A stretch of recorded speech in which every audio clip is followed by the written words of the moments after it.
Hello everyone, welcome to Lukmaan IAS. Today we are going to have the Hindu newspaper analysis dated 23rd of September 2023.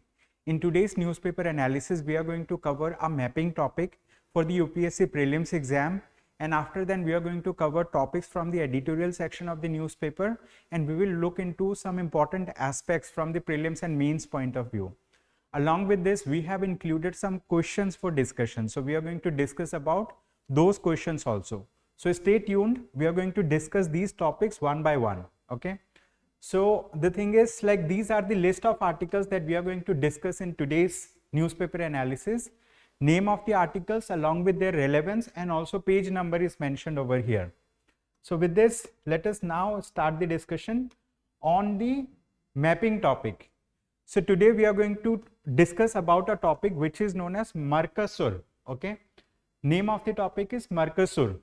So what do we mean by this MERCOSUR? What is the meaning of this?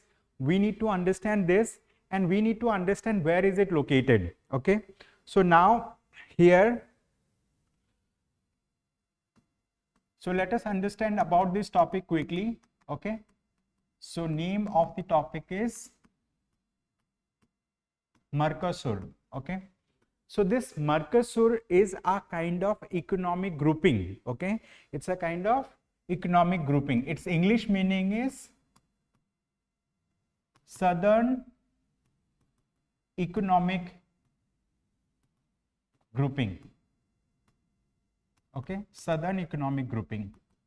Now here the name appears to be little bit different because this name is in Spanish. Okay, so this is an abbreviation of the Spanish term which means Southern Economic Grouping. Okay, so Southern Economic Grouping is a grouping of those countries that are part of South America. Okay, so this grouping is part of South America.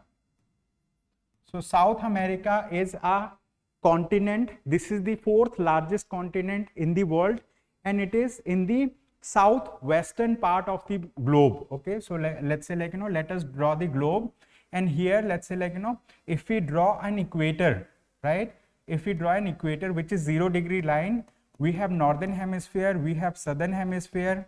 Okay, or let's say, like, we have North Pole there, and we have the South Pole, and this is the southern hemisphere.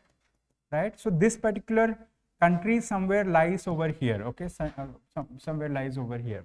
So we are going to talk about South America. We will understand about South America as a region, and then we are going to discuss about this MERCOSUR group.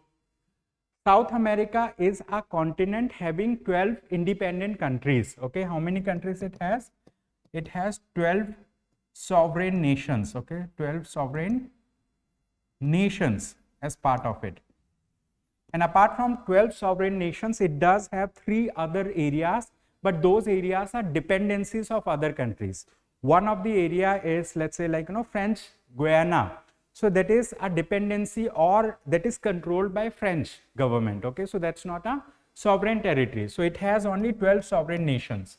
And if I talk about, okay, if I talk about this MERCOSUR group, in MERCOSUR group, there are 5 member countries, 5 permanent member countries. Okay. And apart from this, they have 7 associate members. Okay, they have 7 associate members. Means in South America, there are 12 countries, 5 of those countries are permanent members, and 7 other countries are associate members of MERCOSUR. So let us understand about the name of those countries that are permanent members of MERCOSUR grouping. So in this map, right, we can see those countries that are, let's say, like, that are highlighted using dark blue color. So these countries are permanent members of MERCOSUR. So these countries are, one of the countries Venezuela, second country is Brazil, third country is Paraguay, fourth country is Uruguay, and fifth country is Argentina. Okay, so north to south we have Venezuela, Brazil, Paraguay, Uruguay, and Argentina. They are the 5 permanent members of MERCOSUR grouping. Apart from this, all other countries that we can see over here, all other 7 countries, they are associate members of this particular grouping. So here, let's say I have also included a world map. here the countries that are, let's say, like, in dark green color, so they represent the MERCOSUR grouping. Okay, so this was an old map maybe, but this is the, let's say, latest map. We will go by this. It has 5 permanent member countries. So having understood about MERCOSUR grouping, now also let me tell you like why I have included MERCOSUR as part of discussion. Because yesterday we have discussed ECOWAS, Economic Community of the West African States. So that Economic Community of West African States was a part of, let's say, like, was a part of economic grouping in African nations, and that was in news because of recent military coup that has happened in Niger, and Niger is also a part of that ECOWAS grouping. Okay, so I thought of covering another similar grouping which is there in South America. It's totally in another continent. That was in African continent, but this one is in South America. So that's why with that perspective, let's say, like, we have covered this particular topic. Now having understood that, let us understand about this topic. This topic is important. So it says India and great power contest in West Asia. Okay, so in this article basically the author has talked about the contest of power in West Asia. So West Asia is a region that has been in turmoil because of geopolitical tensions between different countries in the West Asian region itself, and also there are some foreign powers, the different powers who are located elsewhere. They also have interest in the West Asian nation. So the thing is, this article talks about the power contest in the West Asian region. Okay, so let's discuss about this topic now.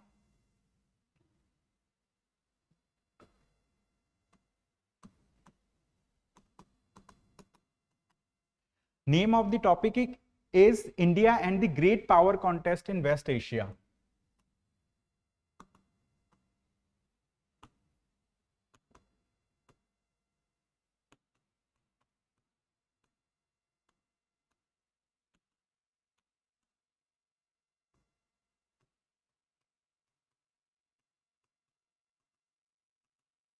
India and the Great Power Contest in West Asia. Okay, so West Asia includes those countries, let's say, like, West Asia includes Gulf countries also.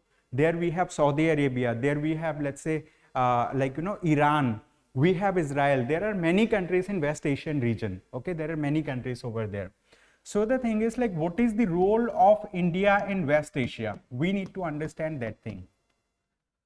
First of all, recently India has chaired the G20 grouping, and as part of chairmanship of G20 grouping, there were many countries who were from West Asia. Okay, so in G20 there are many countries who are from West Asia. There are countries, let's say, like, G7 countries, or let's say Western countries or developed countries, and there are, let's say, like, Global South. Global South means, like, those countries that are developing. This is a conceptual framework. Okay, so we do have presence of Global South countries also. Not all the Global South countries are part of G20, but some countries that represent the Global South, so they are present. So the thing is, in G20 grouping, India has chaired there, and as part of India's chairmanship, we have built a strong relationship with those countries that are part of G20. And also, if I talk about another kind of grouping, which is BRICS. So BRICS summit recently has happened in South Africa. Okay, it has happened in South Africa. So South Africa has hosted the BRICS summit, and there it has led to the inclusion of 6 new members. And out of those 6 new members, one of the country that has been included is Iran. Okay, Iran has been included over there.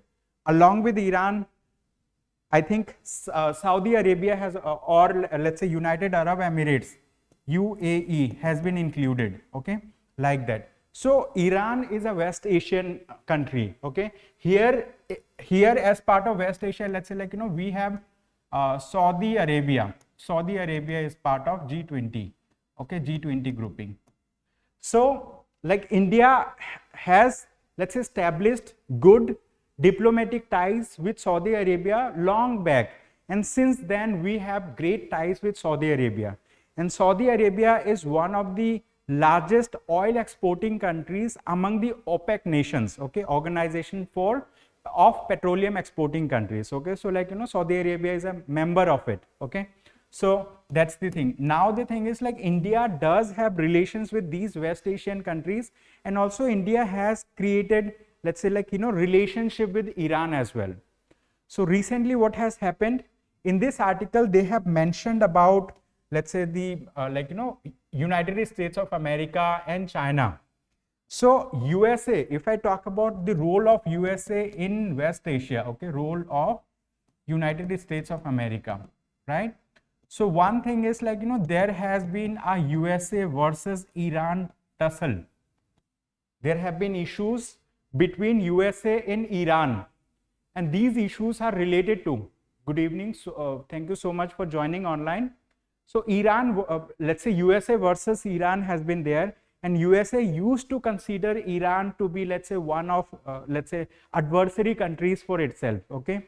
And USA has put sanctions on Iran. What it has done, it has put economic sanctions on Iran, right?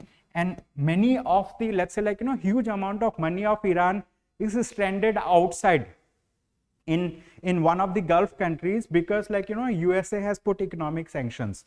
And also like Iran is a part of kind of agreement, nuclear agreement, where like USA and other countries are putting pressure on Iran not to, let's say like, do further enrichment of uranium, or do not do further, let's say, nuclear weaponization of that particular country. That's the thing.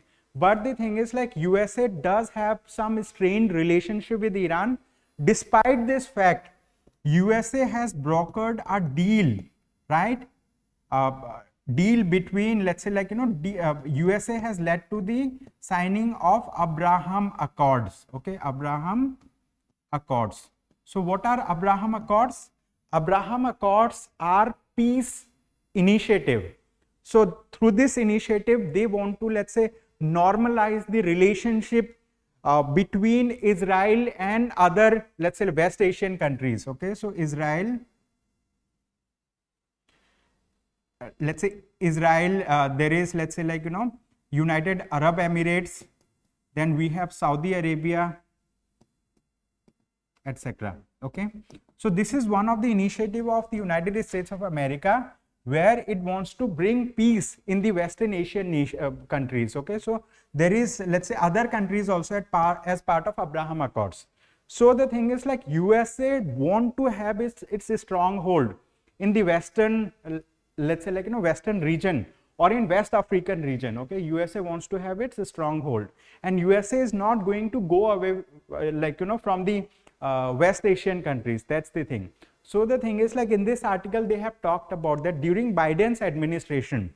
Biden means, I mean like, we are talking about President Biden of the United States of America. So he is continuing the policy of his previous president, I mean like Donald Trump.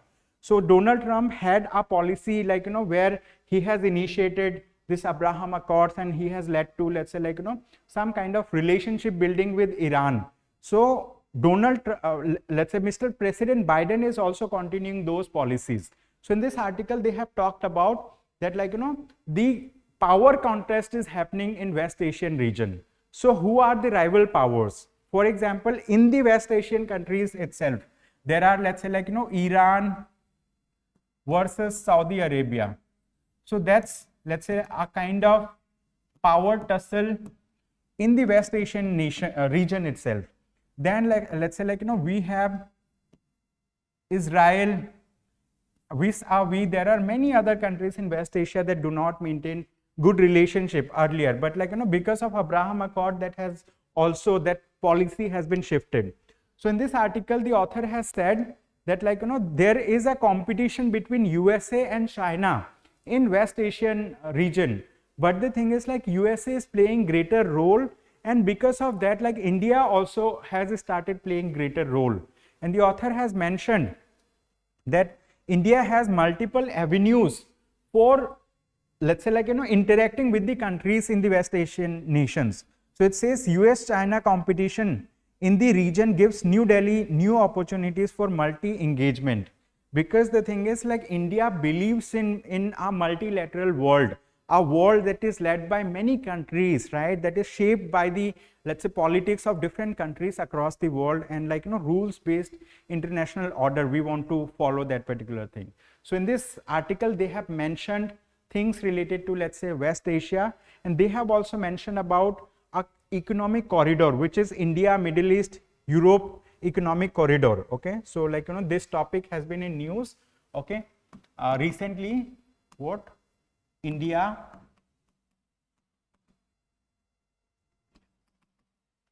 Middle East, Europe economic corridor.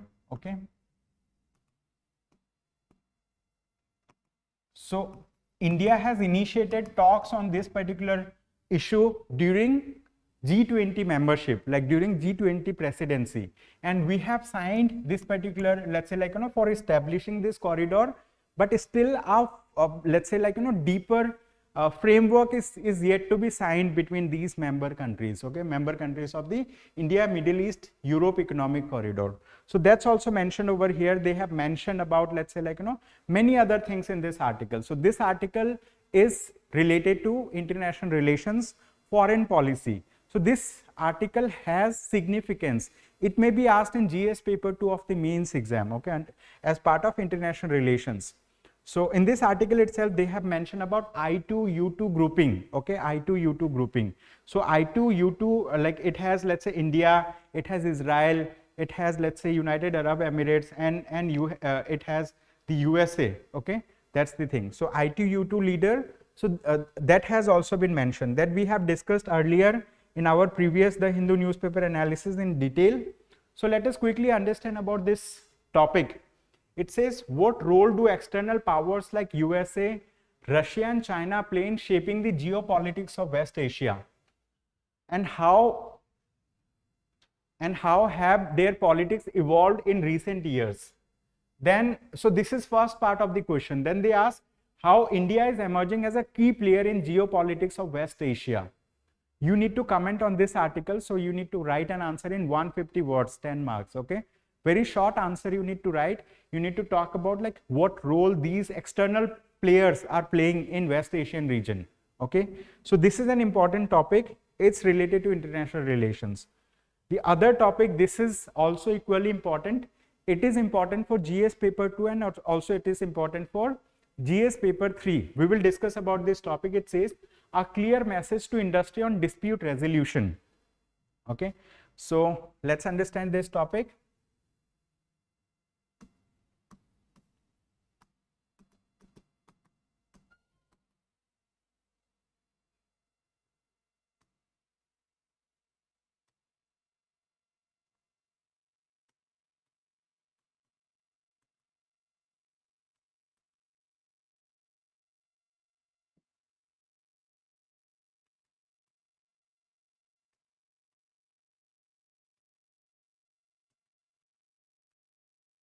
A clear message to industry on dispute resolution. So this article talks about many important things. Okay, so we will discuss about those topics. So the context of this article is related to a mediation act. Okay, so that is known as the Mediation Act 2023. So we will discuss about this act. So this mediation bill has been passed through the parliament. Okay, so that bill has got presidential assent and it has become an act. So the, let's say, whole context of this article lies around this thing. And apart from this, we already have another dispute resolution mechanism that is known as the let's say, like, that is known as the conciliation. So we do have an act which is in place. So I'm going to write about it. Is known as the Arbitration and Conciliation Act 1996. Okay, the Arbitration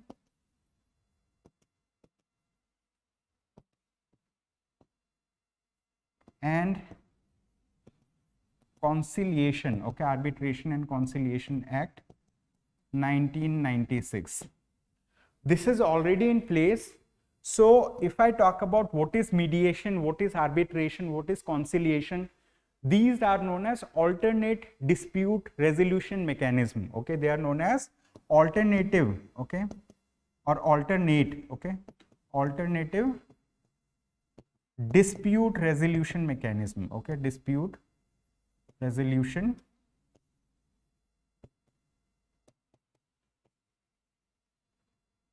mechanisms. In short, it is known, they are known as ADRs. Okay, ADR.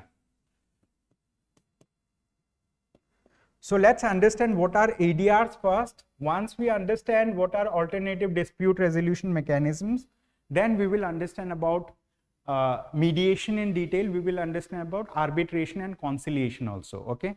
So let's discuss about what do we mean by alternate dispute resolution mechanisms. Okay. What are ADRs? So alternate dispute resolution mechanisms are those mechanisms where the dispute between different parties, okay, are resolved out of the court. For example, let's say there is party A. Let's say, like, there is party A. It can be an individual, it can be an institute, and then we have, let's say, another party, party B. It can be an individual, okay. It can be an individual, or it can be another institute. So the thing is, like, the dispute may happen between an individual and an organization, between an individual and other individual, between, let's say, like, different parties, dispute may happen. But if dispute happens between these parties, what are the ways that they can resolve their disputes? One of the way that they can resolve their dispute by going is by going to a court of law. Okay, by going to a court of law. And if you go to a court of law, then the court of law will hear from both the parties, and it may give a decision, right, in favor of one party, right? But the thing is, like, this is known as litigation. What we know this as, this is known as litigation. But the thing is, in India, litigation is not easy for common man. You may have to linger in courts for, let's say, like, years. It may range from, let's say, 1 year to 2 years to 5 years to 10 years to 20 years. Okay. So the thing is, like, if you go to a court, the litigation proceeds happen for a long duration of time. So the thing is, like, the viability of getting justice gets delayed. Okay, means, like, getting justice gets delayed because the courts are overburdened in India, especially the lower level courts, the courts at the district level, or let's say still lower level. So they are highly overburdened because of pendency of the cases. And if you go to high courts, little less number of cases are pending. If you go to Supreme Court, still less number of cases are pending. But the thing is, like, for every petty matter, you cannot reach the High Court, you cannot reach the Supreme Court. Okay. So the thing is, High Courts and Supreme Court will first ask that you go to the district court first, and, like, we will wait for the decision from the district court.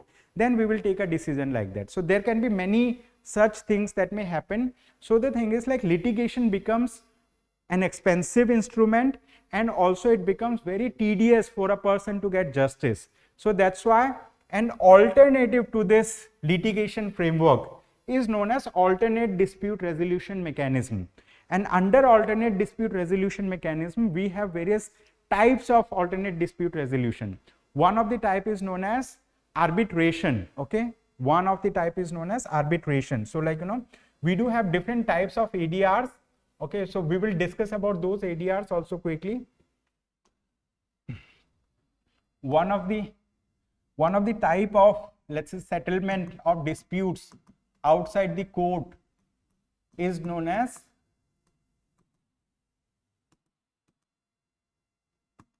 arbitration. What happens in arbitrations? Generally, disputing parties, okay, disputing parties can choose an arbitrator for themselves. Okay, let's say, like, this is arbitrator, okay.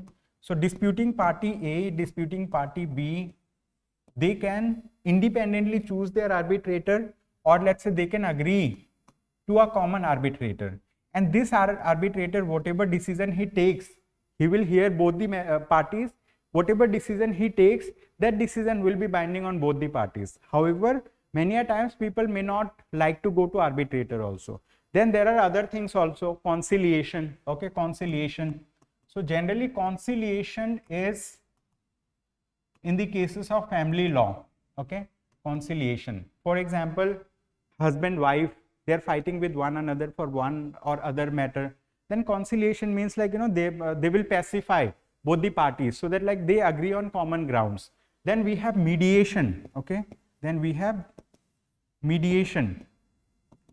Mediation is where there will be a party who is going to sit along with disputing parties, who is going to mediate between them, okay, who is going to mediate between them. So there are some overlapping, let's say, concepts also with them, but arbitration and conciliation together are taken like under the Arbitration and Conciliation Act, and in that act they have also talked about that there should be mediation as well. And recently the government of India has passed a mediation bill that has become an act. So in mediation what happens?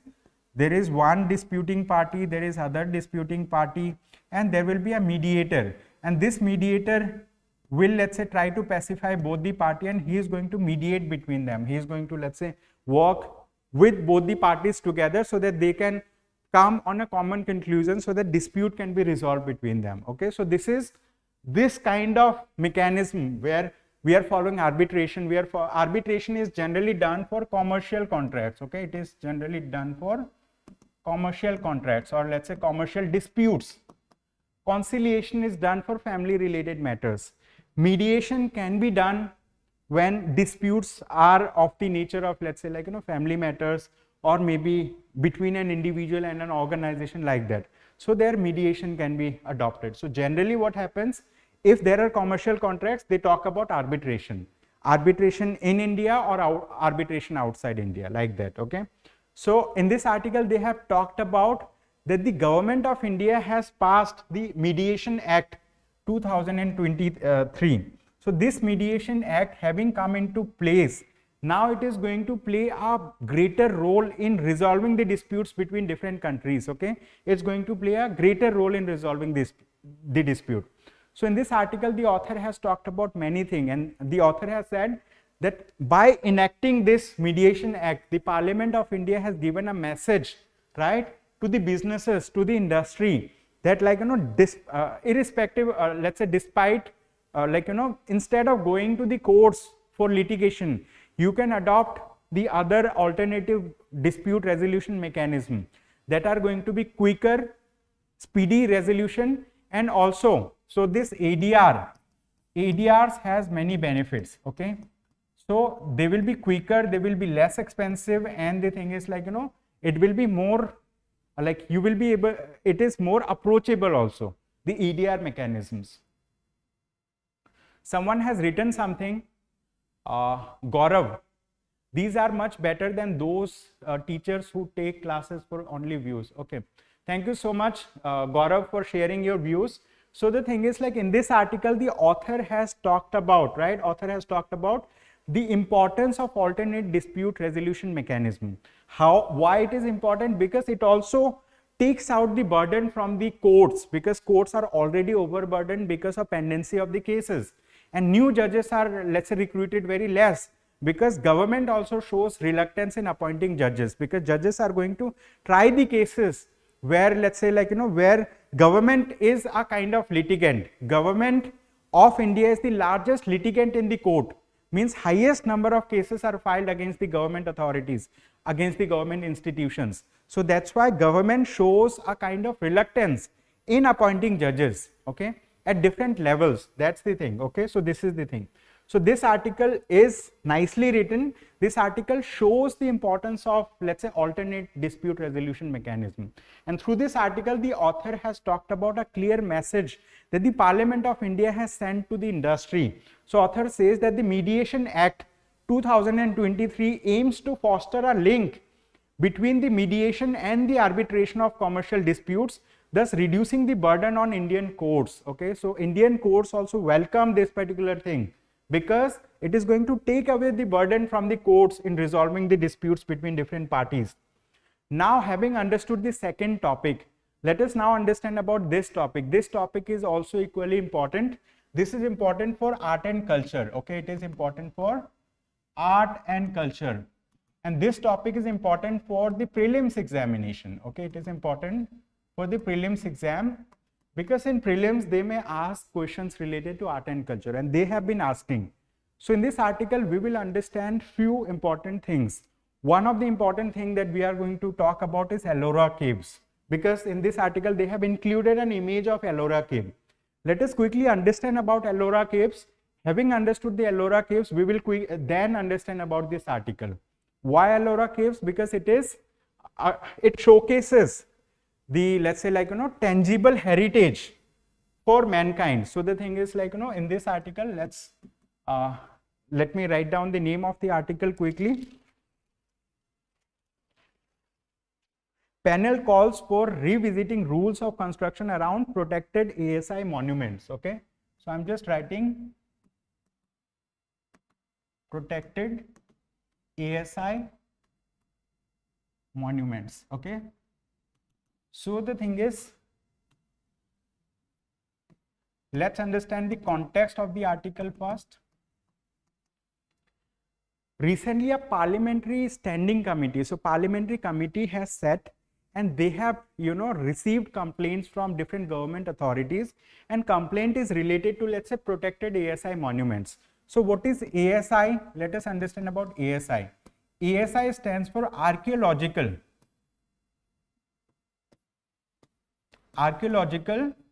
Survey of India. Okay, ASI stands for Archaeological Survey of India. So what is Archaeological Survey of India? Archaeological Survey of India is a body, is an institute, and this particular body is responsible for protecting the monuments, right? For protecting the monuments that are of historical importance, where we need to protect the cultural heritage of mankind, cultural heritage of India. So this Archaeological Survey of India has been given responsibility. So there is an act also, which is archaeological, that act actually gives authority to this particular organization to take measures to protect the monuments in India. For example, if I talk about the Red Fort, if I talk about Taj Mahal, if I talk about Ellora caves, so there are many such monuments, there are many such, let's say, buildings that needs to be protected to safeguard the cultural heritage of India. For that, the Archaeological Survey of India plays important role. But the thing is, Archaeological Survey of India protects certain monuments, and under the act, so let's say, there is a monument. Okay, there is a monument.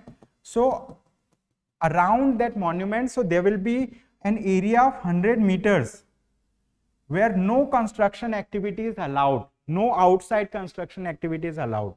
Then there will be an area outside this also, which is 300 meters, okay, which is 300 meters from this particular archaeological site. Let's say this is site E, let's say Ellora cave.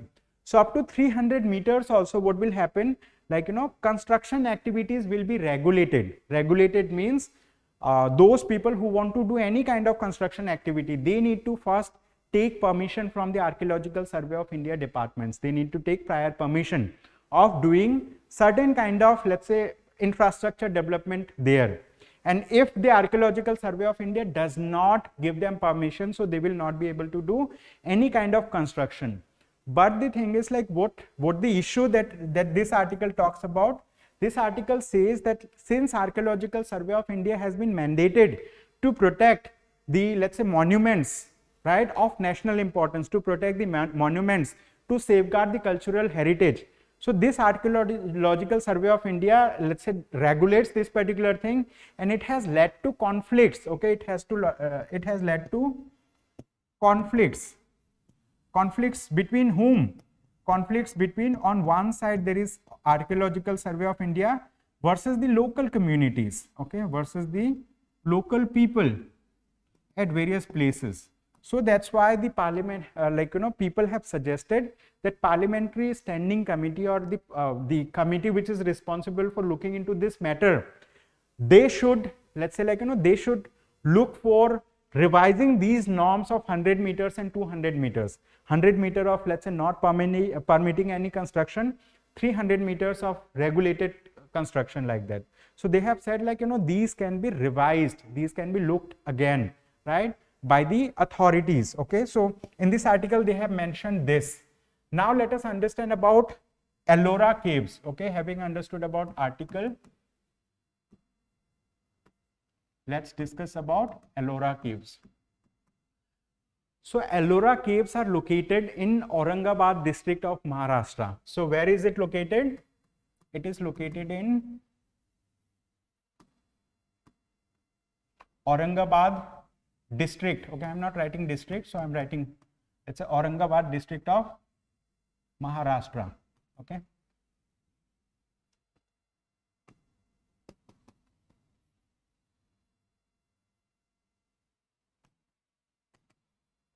Ellora caves are located in Aurangabad district. This is one important information. Apart from this, there are 34 caves. Okay, there are around 34 caves as part of Ellora caves. And these caves are rock cut caves. Okay, they are rock cut caves. Okay, Ellora caves are rock cut caves. And these Ellora caves showcases 3 religions in one go. Means like, these, so the thing is like these caves are associated with 3 religions. Number 1, Buddhism. Okay. Number 2, Hinduism. And number 3, Jainism. Okay. Number 3, Jainism. Number 1 is Buddhism.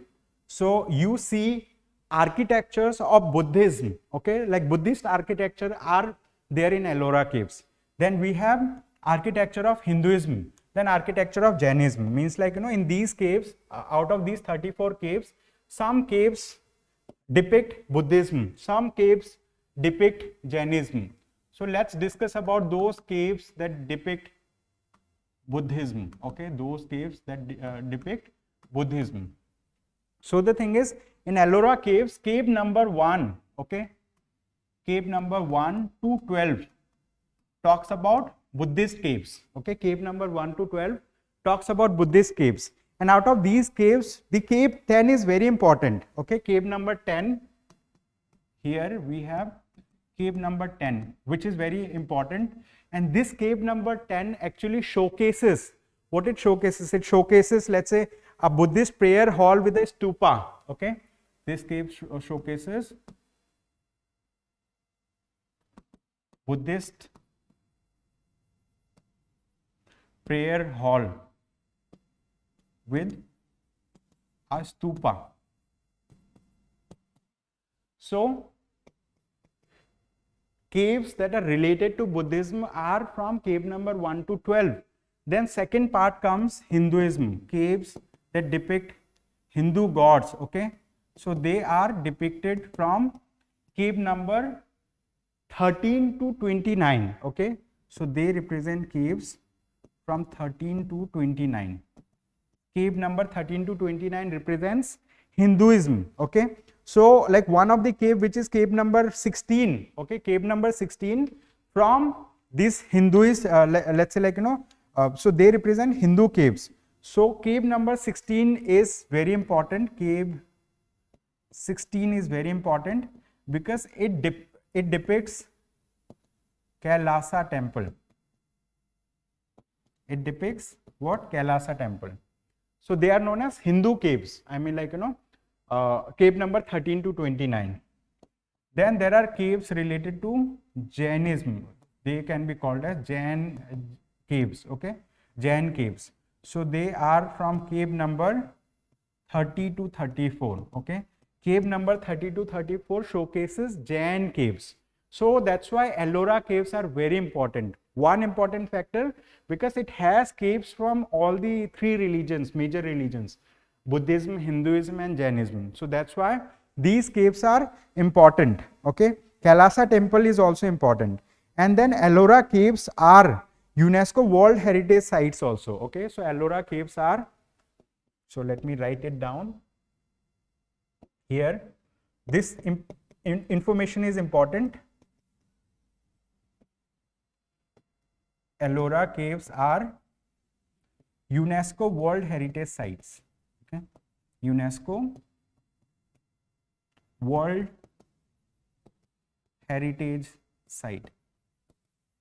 Okay, they have been designated as UNESCO World Heritage Site in 1900 right, in 1983. Okay, so they have got UNESCO World Heritage Site tag in 1983 itself. That's the thing. So that's why Ellora caves are important. It is important for the prelims exam. So having understood this topic, let us now move to another topic quickly. So we have this topic. It says Ukraine hits Russia's Black Sea Fleet base in Crimea, right? This topic is important for international relations. It is important for two purposes for us. One of the purposes for mapping. Okay, this topic is important as a mapping topic because we are going to locate where is Crimea located, right? Second purpose is it is important for international relations. Why? Because of Russia-Ukraine war is happening and we do have good relations with Russia. However, this act of warfare between these two countries is being seen by the world as an aggression by Russia on Ukraine. Okay, it is seen as aggression by Russia on Ukraine. So recently what has happened, some of the, let's say, like, sea fleet base means like where they have, let's say, seaport and all, where they have, let's say, those ships that are military vessels. So they have been attacked in Crimea, and this attack was carried out by Ukraine. Okay, so Ukraine has destroyed the sea fleet base of Crimea, in Crimea, that belongs to Russia. Okay, so that has been done recently. So that's why this particular topic is in news. However, we need to understand where is Crimean Peninsula located. Okay, so for that, let's say, like, we have a map. Let's quickly go through this map. Okay, where is Crimean Peninsula located? So first of all, I would like to showcase the right side map, the map over here. Okay, the map which is there from this place to this place. Okay, quickly look at this map if it is visible to you. So the thing is, this map showcases Black Sea. On the top of Black Sea, let's say there is a Kerch bridge, and this is known as Kerch Strait. A strait is a narrow channel of water that connects two water bodies. I mean, Kerch Strait connects Black Sea with Sea of Azov, and this strait also, let's say, separates two land masses. They separate two land masses and they connect two water bodies. They are known as straits. So we have Kerch Strait over here. To the west of Kerch Strait, we have Crimea. This Crimea, this region actually belonged to Ukraine earlier, but in 2014, right, the Russian army or Russia has, let's say, like, taken control of this particular territory, which is known as Crimea. They have taken control over it. And most of the countries in the world sees this as an illegal occupation, an illegal, let's say, like, annexation by Russia, right? So the world sees this as an illegal annexation. So this is where Crimea is located. Okay, so like we wanted to see Crimean Peninsula. Why we say it as a peninsula? Peninsula is a kind of landmass which is surrounded by water from three sides. For example, if I talk about Crimea, on one side there is water, on the other side there is water. Okay, then this side also there is water. It is only, let's say, connected with the land from one side. So that's why it is called as peninsula, Crimean Peninsula. So let us locate Crimea in this bigger map also. In the bigger map, let's say, like, over here, this is Black Sea. The Black Sea that I have showcased over here, this is seen here. This is Black Sea. Then we have Sea of Azov here. So between Black Sea and Sea of Azov, there is Kerch Strait, and this particular location that just I am highlighting, this is Crimean Peninsula. Okay, the red colored highlighted place is Crimean Peninsula. Now let us quickly understand the mapping of Black Sea also. Earlier I have, let's say, in previous days lecture, I have covered Black Sea completely. We have discussed about those countries that surround the Black Sea. Okay, so let us quickly discuss about those countries that has, let's say, its maritime border with Black Sea. One of the countries is Romania. Okay, Romania, you see Romania has border with Black Sea. Then second country is Bulgaria. You see Bulgaria has border with Black Sea. Third country is Turkey. Okay, Turkey. So Turkey has border with Black Sea. This region is also of Turkey. Okay. Then we have fourth country, Georgia. Georgia also has border with Black Sea. Then fifth country, Russia. It has border with Black Sea. Then we have sixth country, Ukraine. It has border with Black Sea. So how many countries do we have that shares its borders with Black Sea? Okay, Romania, Bulgaria, Turkey, Georgia, Russia, and Ukraine. So these are the 6 countries. Okay, Moldova is a landlocked country. Okay, Moldova, I mean, like, it does not have border with that. 6 countries are there that border Black Sea. So having understood this, let us quickly solve a question for prelims related to mapping. So this question is important. It says, consider the following location: Crimean Peninsula, Romania, Georgia, Syria. How many of above do not border with Black Sea? Okay, we have recently seen how many of them border with Black Sea. So that's the thing. Crimea does have border with Black Sea.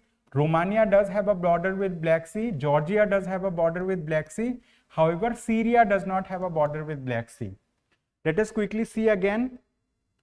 Crimea, like Crimean Peninsula, why we did not say it to be a different country? Because it is now part of Russia. Okay, Crimea is a part of Russia now. Okay, so it is a part of Russia because Russia has annexed the Crimean Peninsula in 2014. So this is Crimea we have located, this is Crimea we have located. Crimea has border with Black Sea. Apart from Crimea, in this question they have asked about Romania and Georgia. So let's say, where is Romania? This is Romania, it does have border. This is Georgia, it does have border. Did we see anywhere where is Syria located? So Syria is not located over here. Syria is located here. See the, let's say, like, portion down over here. Syria is a country located over here. Syria does have a border with Mediterranean Sea. Okay, it does have border with Mediterranean Sea. However, it does not have border with Black Sea. But in this article, they have asked about a country that has border with Black Sea. Okay, so basically Syria does not have a border, and here they're asking which of the above do not border the Black Sea. So how many of them are correct? Only one of them are correct. Okay, that's the thing. So this is the correct answer. You can go through the explanation in your free time to understand it more. Now we have another topic. This topic is important. It says, Quad ministers hold talks on rules-based order UN reforms. Okay, so let's understand this topic. I'll write over here itself. Now let us understand about what is Quad. Quad stands for Quadrilateral Security Dialogue. Okay, Quad stands for Quadrilateral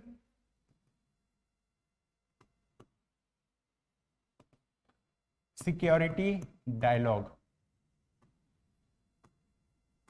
So this Quadrilateral Security Dialogue has 4 members. Okay, it has 4 member countries as part of it.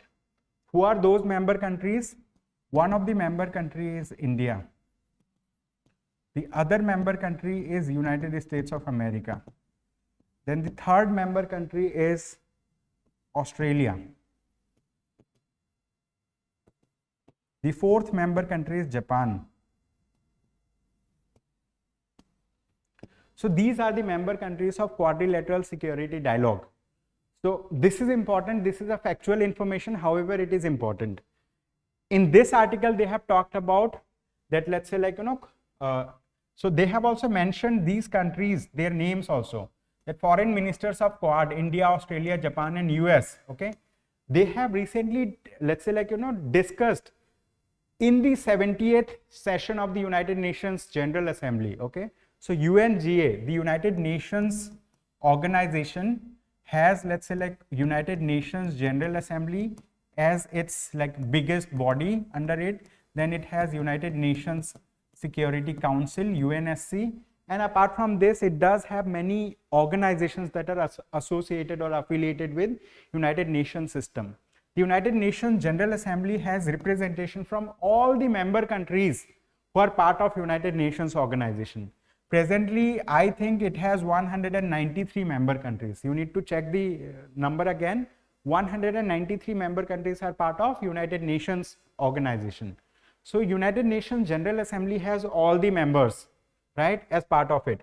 However, if I talk about United Nations Security Council, it has, let's say, like, some countries that are known as permanent members. So there are 5 permanent countries, and second part is non-permanent members. Okay, non-permanent members. So how many countries are non-permanent? 10 countries are non-permanent members. So 5 permanent members, they hold the seat for eternity till the United Nations organization is there. And these 5 permanent countries does have veto power. Veto power means they have the power to, let's say, like, to stop any resolution against any of these member countries or against any other member countries. And as part of the United Nations permanent member countries, so like, it has Russia, it does have United States of America, it does have, let's say, France as its member, it does have China as its member, right? So it does have total 5 permanent members. So these 5 permanent members, Russia being one of the permanent member, which is actually involved in the kind of aggression, it has done aggression on Ukraine. Russia is vetoing any kind of resolution in UNSC because Russia is a permanent member. It does have veto power.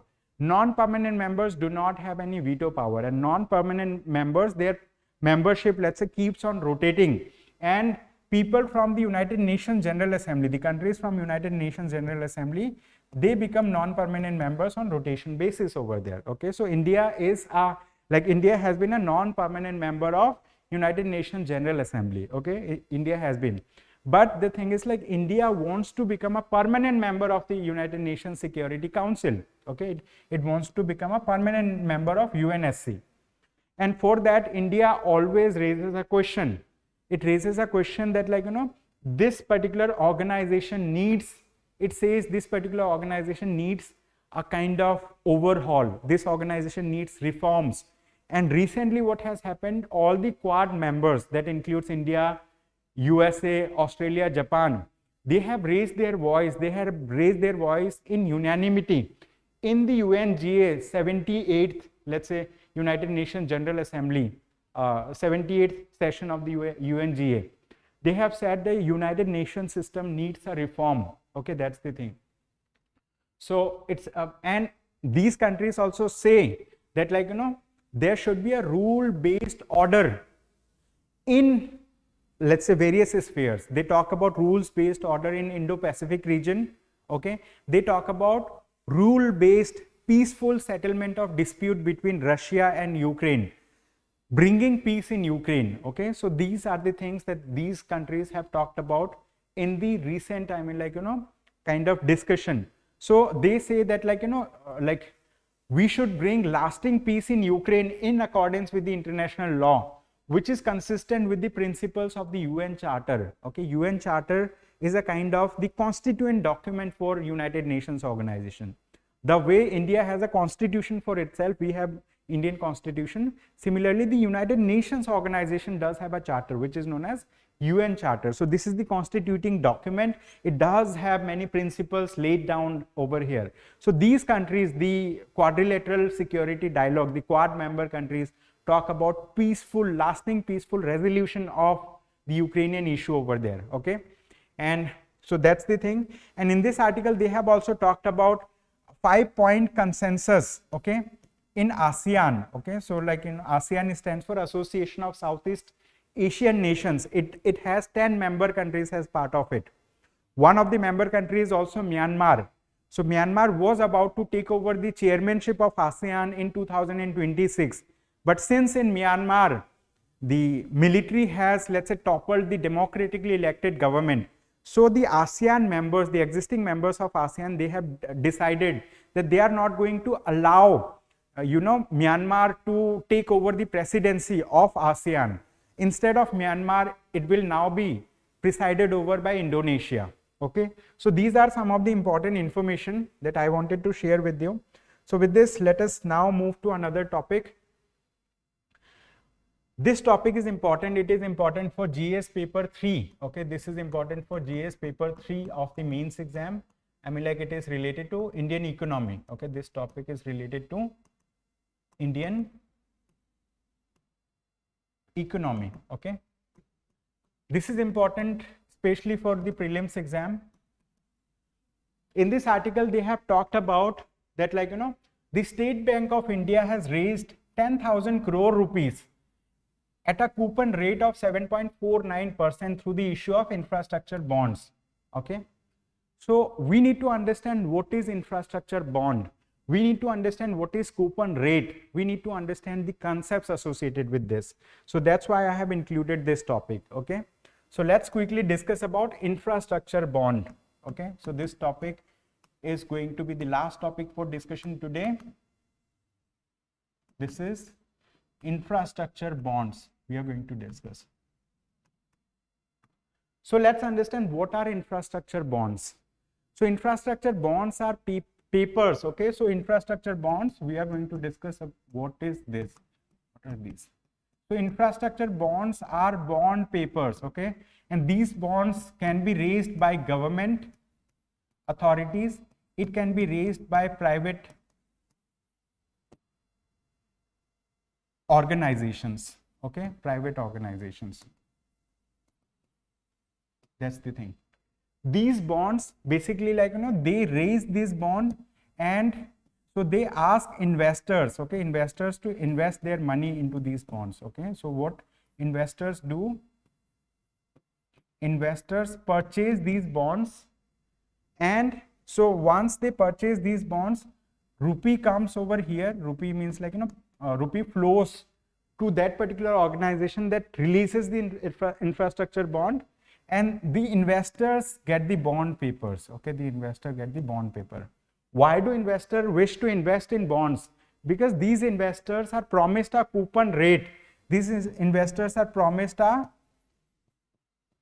coupon rate.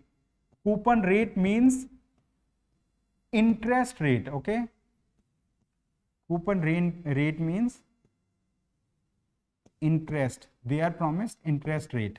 Means, for example, if they invest 100 rupees, okay, so in this article they have said that that SBI has raised around 10,000 crore rupees at a rate of 7.49%.